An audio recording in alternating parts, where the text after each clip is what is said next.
Self-acceptance. I have wasted my hours. Leonardo da Vinci said that near the end of his life. Self-acceptance cannot be postponed until you feel you are good enough, until you have reached your ideal weight, idealized romantic relationship, or other images of success.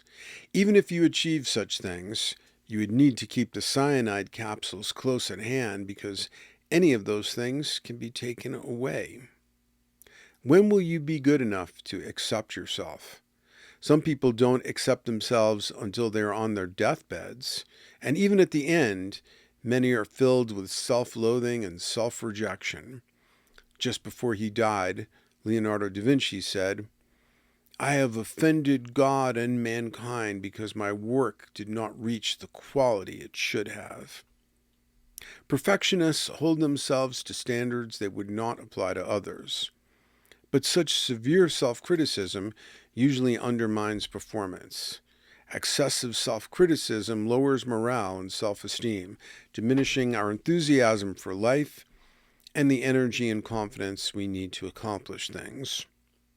Self-acceptance is not the same as narcissistic grandiosity. It is simply recognizing yourself for being alive, for continuing to deal with the rigors of human incarnation, and for whatever else you can accomplish beyond that. You may be doing better than you think. Forget the sterilizing severity of perfectionism. Self-acceptance is necessary to your well-being, the core from which you can do things for yourself and others. Self-acceptance can be a moment-to-moment struggle, one of the most difficult and courageous of life missions.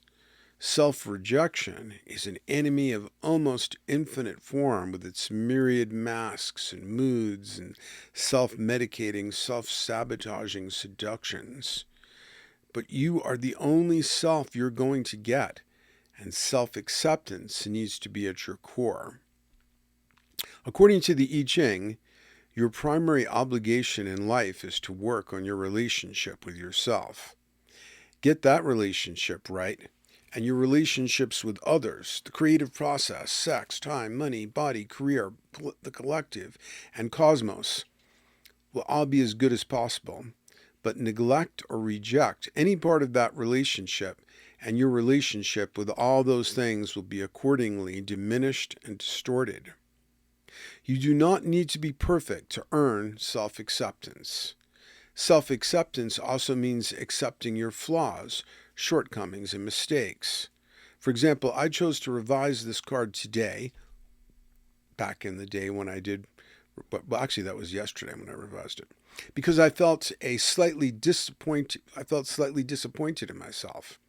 I got a lot done yesterday, but at the end of the day, when research shows that willpower, which turns out to be an actual neurological resource, is at its lowest ebb for most, I spent time letting myself get distracted online, social media, etc., as I tend to do during the weakest zone of the day, many days.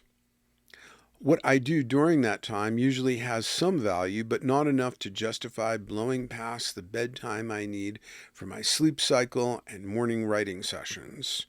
The online stuff I tend to indulge in at the end of the day definitely has arousal addiction aspects, and I've resolved many times to get to bed instead. As a result of succumbing to it yet again, I got to sleep after midnight, which makes me more prone to insomnia and lower sleep quality. This is exactly what happened, and as a result, I'm slower and more distracted this morning. Feeling disappointed in myself is an appropriate feeling on this occasion. Feeling a little disappointed. I need to do better with that tendency, and I can do better with it. But it wasn't the crime of the century. And even if I had done the crime of the century last night, I would still need a degree of self-acceptance to keep going. Here's the example I use with myself to illustrate this. May seem a little bit extreme though. Suppose I hadn't woken up in my bed this morning, but in an alley, covered in my own vomit, memories slowly surfacing of having injected myself with fentanyl the previous evening Sharing dirty needles with other addicts I knew were HIV positive. Now, normally I would never do something like that on a weekday, but let's say I had.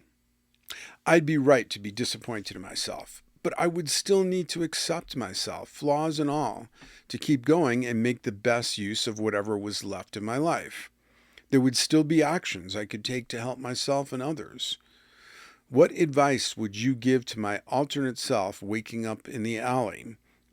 Should I just stay in the alley hating on myself or accept myself as a flawed person and keep going? Stop reaching for that shiny, new, perfected, hypothetical future self. Summon the courage to work with who you are and where you find yourself right now. Nothing is closer to your core than self-acceptance. Self-acceptance is like putting on your oxygen mask first in an airplane. It's what you must do before you can do anything for others.